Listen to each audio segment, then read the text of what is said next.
This smells good. Come up to the fire, ladies. Well, I'm not cold, so I'm gonna go out for a moment. Alright.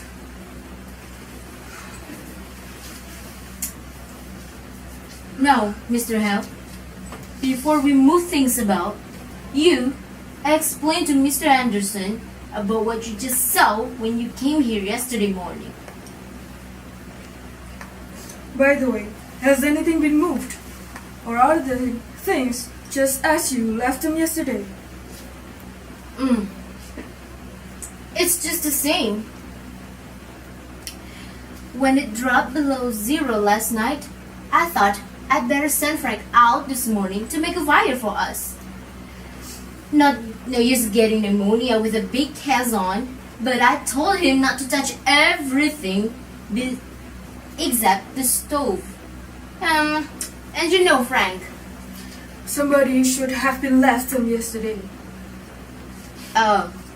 Yesterday, when I had to send Frank to the motor center for the man who went crazy, I want you to know, yesterday my hands is so full. I know you could get back from Omaha by today, and as long as I went over everything myself. Well, Mr. Hill, tell me what just happened to when you came here yesterday morning. Harry and I have started to town with a lot of potatoes. We came along the road from my place, and as I got here, I said, I'm going to see if I can get John Wright to go with me on a party telephone. I spoke to Wright about it once before, and he put me off, saying folks talk too much anyway, and all he asked was peace and quiet. I guess you know about how much he talked himself. But I thought maybe if I went to the house and talked about it before his wife, Tom, I said to Harry that I didn't know as what his wife wanted me, much different to John. Well, let's talk about that later, Mr. Hill. I do want to talk about that, but now just tell me what happened when you got to the house. I didn't hear or see anything. I knocked at the door and still it was all quiet inside. I knew they must be up. It was past 8 o'clock. So I knocked again and I thought I heard somebody say, come in. I wasn't sure. I'm not sure yet. But I opened this door. And there in that rocker sat Mrs. Ward. And what was she doing? She was rocking back and forth. She had her apron in her hand and was kind of pleating it. And how did she look? Well, she looked queer. What do you mean queer? Well, as if she didn't know what she was going to do next and kind of drawn up. Well, I forgot the next.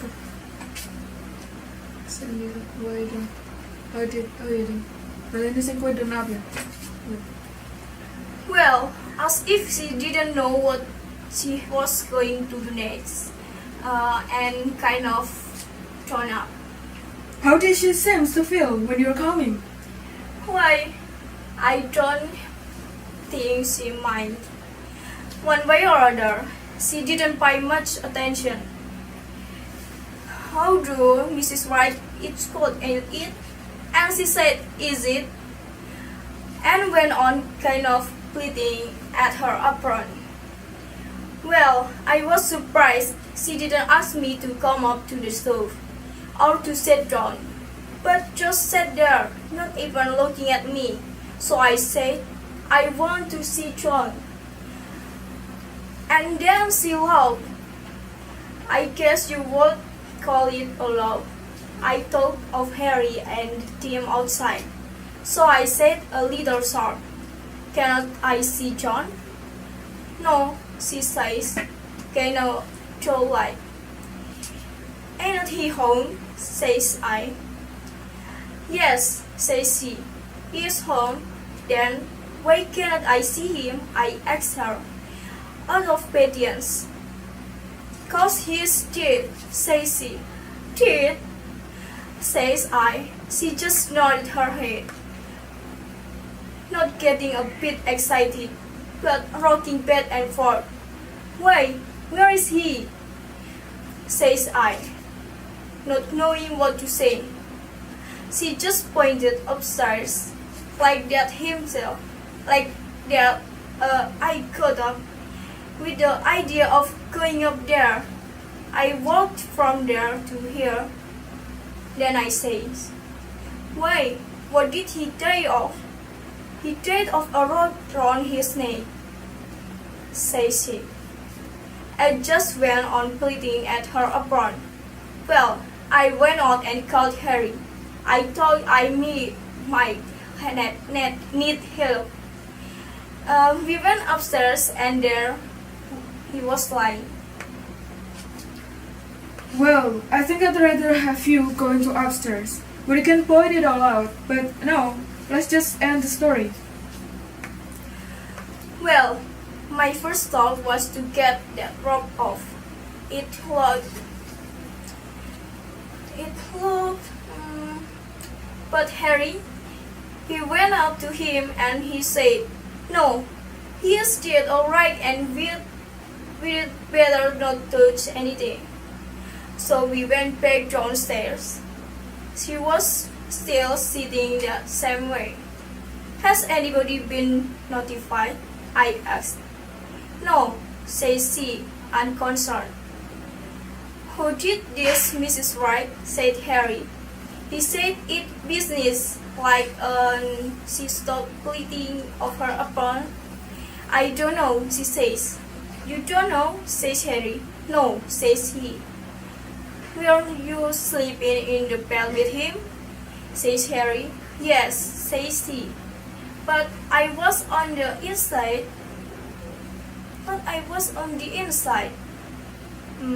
Somebody slipped a rope round his neck and strangled him and you didn't wake up, says Harry.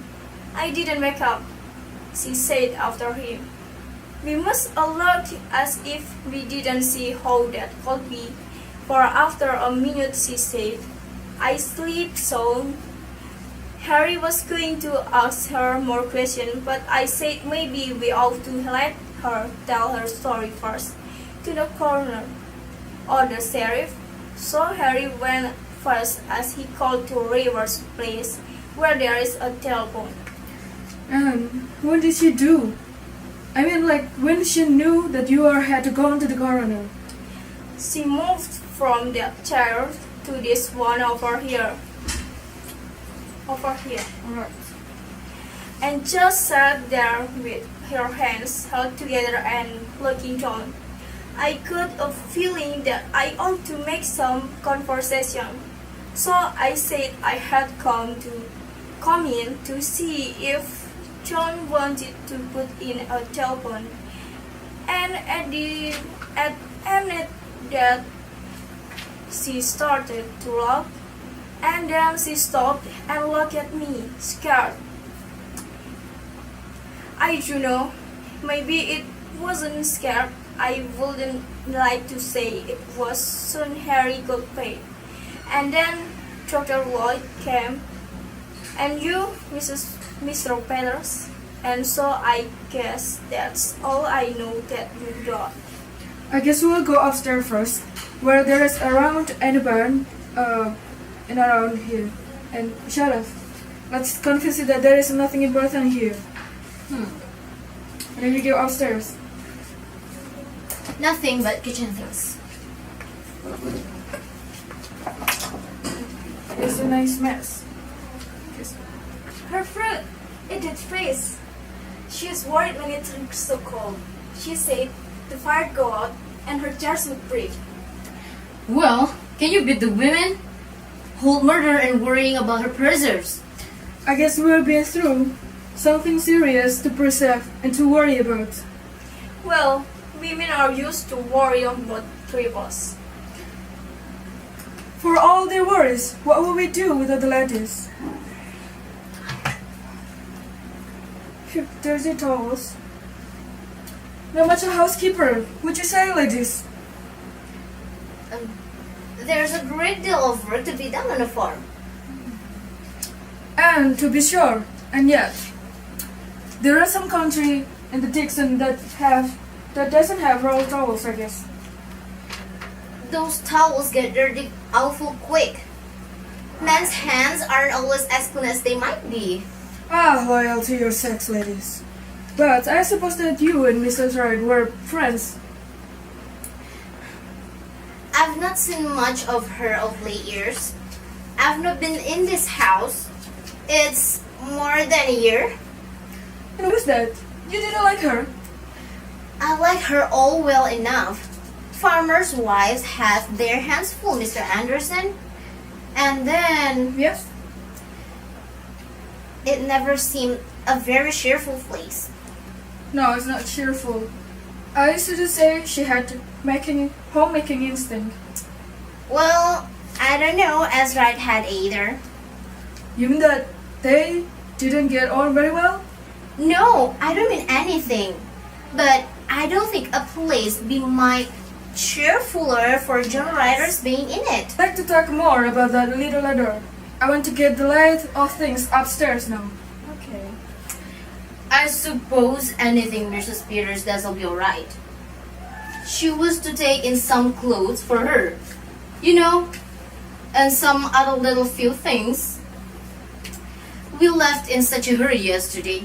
Yes, I would like to see what you take, Mrs. Peters, and keep an eye out for anything that may be used for us. Yes, Mr. Henderson. I'd hate to have a man to come to my kitchen, snooping around and criticizing. Oh, it's no more than day routine. This is alright, but I guess the deputy sheriff that comes out to make a fire might have got a little of this on. Well, I thought I would know sooner. Seems means to talk about her for not having things licked up when she had to come away, in such a hurry. Oh, look. She had a present. Look at this one. Oh, she was going to put this in there.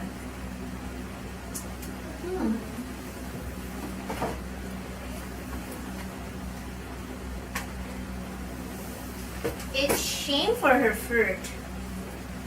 I wonder if it's all gone. I think there is some here that's all right, Mr. Peter. Do you think so? Yes. Yes! Here! The cherries too! I declare, I believe that this is the only one.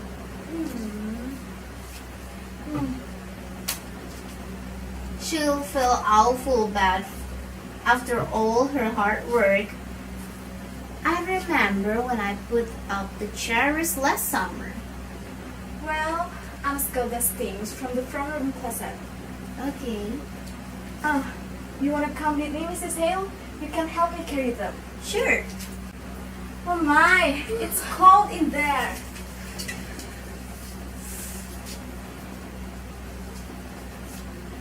Right was close. I think maybe that's why she kept too much to herself. She didn't even belong to the ladies' aid. I suppose she felt she couldn't do her part. And you know, you couldn't enjoy when you feel shabby. Yes. She used to wear pretty clothes and be lively when she was Minnie Foster, one of the town girl who's singing on the choir. Really? Yeah, but that was 30 years ago. That's all you was into taking? She said she wanted an apron. Funny thing to say, for there isn't much to get you dirty in jail. Goodness no. But I suppose just to make her feel more natural. She said it was in the top of this cupboard. Let me see. Oh, yes, here it is. And then her little shawl that always hung behind the door. Let me check it. Yes, here it is. Mrs. Peter, Yes, Mrs. Hale. do you think she did it? I don't know. Well, I don't think she did. Asking for an apron and her little shawl, worrying about her furs. Oh, Mr. Peter say it looked bad for her. Mr. Henderson is awful sarcastic in speech, and he'll make fun of her saying she didn't wake up. Well, I guess John Wright didn't wake when they was slipping that rope under his neck. No, it's strange. It must have been done awful crafty and still. They say it was such a funny way to kill a man, rigging it all up like that. That's just what Mr. Hill said. There was a gun in the house. He says that what he can understand. Mr. Henderson said, coming out, that what was needed for a case was a motive, something to show an anger or sudden feeling. Well, I don't see any signs of anger in here.